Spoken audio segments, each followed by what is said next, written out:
উপস্থিত হোৱা আমাৰ সকলোৰে আদৰ আৰু মৰমৰ শ্ৰদ্ধাৰ গৰিমা শইকীয়াক আগত ধন্যবাদ জনাইছোঁ। লগতে ৰাজেশ দা আৰুকে আদি কৰি যিমানখিনি মঞ্চত উপবিষ্ট সকলোকে চুপা চুপি টিমৰ ফালৰ পৰা আমি আদৰণি জনাইছোঁ। ক'ব লগা বিশেষ নাই, গৰিমা শইকীয়া ডাঙৰীয়ানীয়ে অলৰেডি গোটেইখিনি ক'লেই যে মই খালি এষাৰ কথা ক'ম। মই দুজন প্ৰসিদ্ধ মাৰ্কেটিং ডিষ্ট্ৰিবিউটৰৰ ওচৰত গৈছিলোঁ চিনেমাখনৰ কাৰণে। যোৱাৰ সময়ত তেওঁলোকে মোক এটা আভাস দিছিল যে অসমীয়া মানুহে এতিয়াও চখত চিনেমা কৰে। এই বস্তুটো মানে খুব শুনিবলৈ বেয়া লগা হৈছে যে আমি যদি চখতে চিনেমা কৰি থাকোঁ তেতিয়াহ'লে এইটো বেছিদিন কঢ়িয়াবলৈ দিগদাৰ হ'ব, বেছিদিন নাযাব এই বস্তুটো।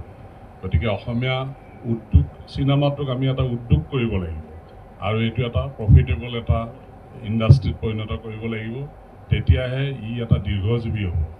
এতিয়া বহুত মই দেখা পাওঁ চিনেমা তেওঁলোকে বহুত কষ্ট কৰি সংঘৰ্ষ কৰি অনুষ্টুপীয়াকৈ বাজেটেৰে চিনেমা এখন কৰি প্ৰচাৰ কৰিব নোৱাৰে, প্ৰচাৰটো বহুত কমকৈ কৰে। আৰু আমি সেইটো বস্তু প্ৰথম দিনাখনৰ পৰা গুৰুত্ব দিছিলোঁ যে চিনেমাখন আমি কিমান ভাল কৰিছোঁ, ৰাইজে কেনেকৈ গম পাব যদি চিনেমাখনে আমি ৰাইজৰ ওচৰত আগতীয়াকৈ লৈ যাব নোৱাৰোঁ। গতিকে চুপা চুপি টীমে আজিৰ পৰা অলৰেডি আমি কৰি আছোঁ, সমগ্ৰ অসমত আমি হৰ্ডিং লগাইছোঁ চুপা চুপি, আৰু অহাকালিমানৰ পৰা গুৱাহাটীত আমি লগাম।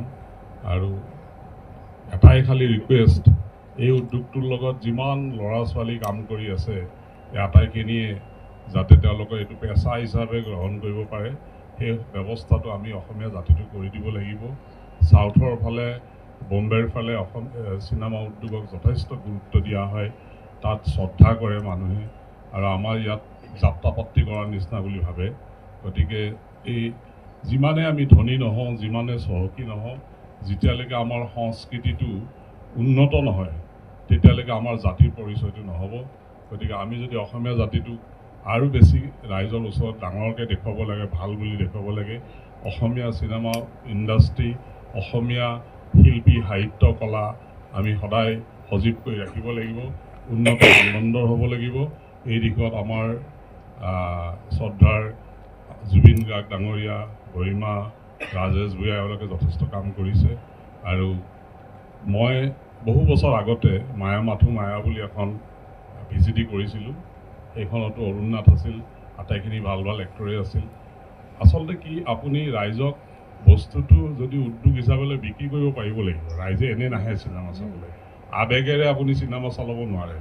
এদিন ৰিকুৱেষ্ট কৰি আপুনি মাতি আনিব পাৰিব, কিন্তু মই আজি এটা ডাঙৰ কথা কৈছোঁ, চুপা চুপি যদি এবাৰ কোনোবাই চাই দুবাৰ চাব আহিব লাগিব, আৰু সেইটো আমি দিছোঁ তাৰমানে চিনেমাখন। আপোনালোকে চোৱাৰ পিছত আমাক ক'ব। আৰু যিবিলাক আমাৰ আজি অলপমান কিছুমান টেকনিকেল প্ৰব্লেম হ'ল, খুব দৌৰাদৌৰিকৈ কৰিব লগা হ'ল, আৰু আপোনালোকে অলপ ৰখিব লগা হ'ল, তাৰ বাবে বেয়া নাপাব। আৰু অহা দিনবিলাকত সমগ্ৰ ৰাইজৰ আমি আশীৰ্বাদ কামনা কৰিম। আৰু চুপা চুপি চিনেমাখনৰ লগত জড়িত আটাইখিনি শিল্পীকে মই আন্তৰিক শুভেচ্ছা জনাইছোঁ, আৰু আশা কৰিছোঁ আমি আৰু এখন চিনেমা ভালকৈ কৰিবলৈ সমৰ্থ হ'ম।